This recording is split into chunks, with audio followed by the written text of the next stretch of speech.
So initially, I love the idea truth to material. What does that mean? That's what sculptors use when they've got a block of stone in front of them. It does. Am I looking It mad? Or am I looking sad? The situation will be revealed from the sort of chipping away at the block. Did you ever have a proper job? No. Like, to them, the story is already in the block. Yeah. What is the, I mean, like I knew you were going to come back all on work is honourable. No, I'm couching this wrong. Just means, like, basically, like, making something of your life into something. Were you aware of the music business? Nothing about business or music. Nothing. So you were an ingenue. How old were you when you left school? Or like you're supposed to. I mean, I've got to get out. I've got to get out. Why is Birmingham your block of stone? Oh, all the things I threw. Why? Because I left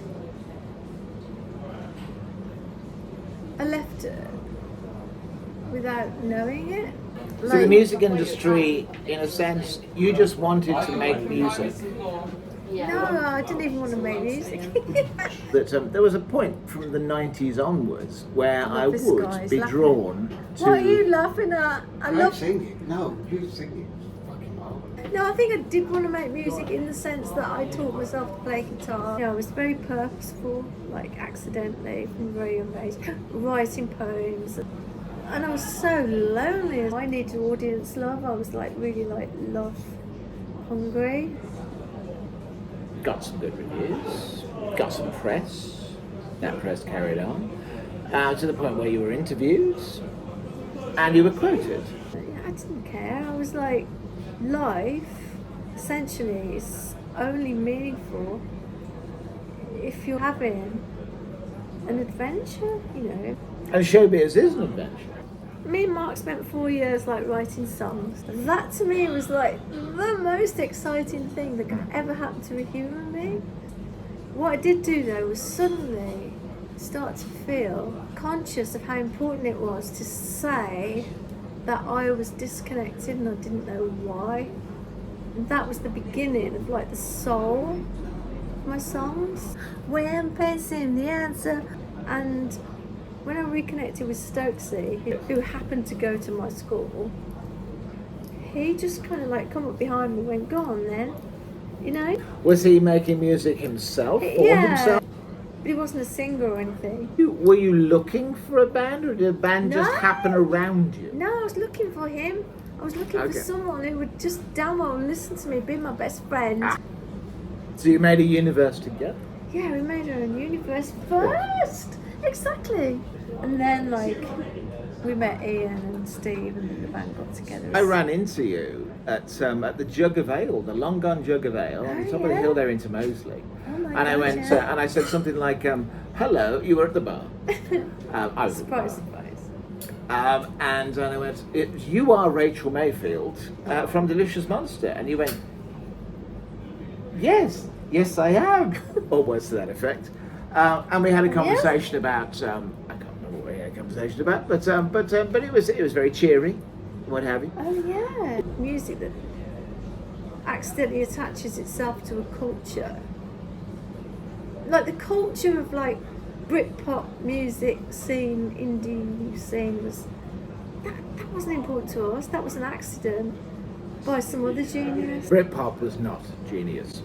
No, but we have to give credit to journalists and writers and Yes, we do. and labels, and they created the culture. I didn't. I just made the music. True. Did you enjoy every minute of it? Was it a grand time had by all? That sinking was. Oh God, I felt like maybe I am meant to be here. Maybe I am worth something. You know. Did you find it that at that point? Did you Yeah. think, hot damn, this is me? Hello. Yeah. You feel right placed, and that was meant to be, man. That was. Oof. Did you ever have that?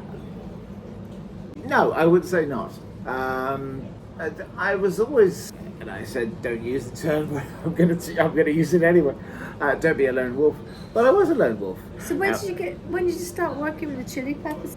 Yeah, like the face hugger from Alien. Have you got like your hands are bigger than your face type thing going Yes. on? It's weird. But You had like 14 girlfriends or something, didn't you, at the time? I had many ladies. This is I what wore I've been pajamas. told. Pajamas, that's I it. wore pajamas with army boots, silver laces, which admittedly I found in Hey, a we little might have shop. to. She's fucking great. This is about Brummies. What's your name, son? Sorry. In a little shop down in Glastonbury. No way. I found a pair of absolutely perfect silver laces, like mithril Wow. silver, like you'd find in the Yes. Lord of the Rings, like the Yeah. armour of hobbits. I was greet the punters as they came in at the top of the stairs. If any of you out there might know the Q Club, then it had a grand staircase, like a Hollywood film. Wow. There you go. It never suited me smoking.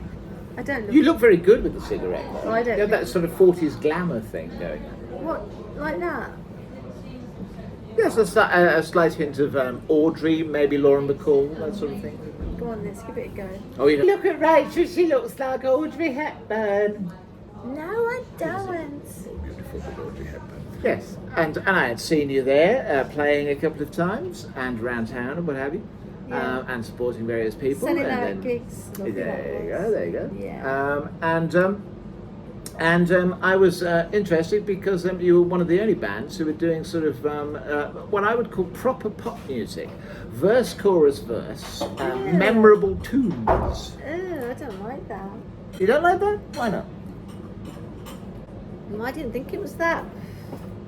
What do you think it was? Well, it certainly wasn't like purposely conforming to like verse, chorus. Have you There's listened nothing to the wrong with album, like Infinity? Yes, I have. Yes. Oh, you were good at noise. You were good at noise. You were Yeah, good no, at. okay. No, I see what you mean. Like we pulled noise into a memorable kind of like, yeah. And we did that, didn't we? Yeah. And we did that. Yeah. Yeah, like it was noisy, but it was like memorable. Like, And you have a great singing voice. yeah, we did. Who did? You had it. You had it. Oh, Well, me. you had it. Reading '92. There you were. It was quite a muddy year at Reading. Yeah. Wandering about in the backstage area, Hmm. and you were wearing as I believe, some kind of white leather boot. Yes, which is a No. brave choice. No, I never wear white leather. So what would it have been? Well, you were certainly wearing.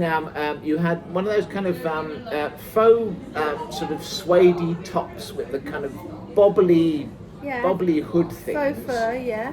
Yes, that Bubbles, kind of thing. yeah. Yes. In that case, I have no idea what was going on with your feet. Well, I'm sure you were not suitably booted No. for the weather. Of course not. No, because you're a pop star. Yeah. Nay, a rock star, shall we say. Thank you. Anyway, there you were, wandering around backstage. You may have partaken of a drop or two of the falling down water, and myself, and I believe it would be Dave Grohl you were talking no, to. no, it wouldn't be Dave. Chris Novoselic. And we were wandering around. The only man taller than me on site.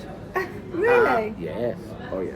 Oh my god. Even in his sandals, he was taller than me. And you are how tall? I'm 6'6", ladies and gentlemen. You are 6'6". I am 6'6".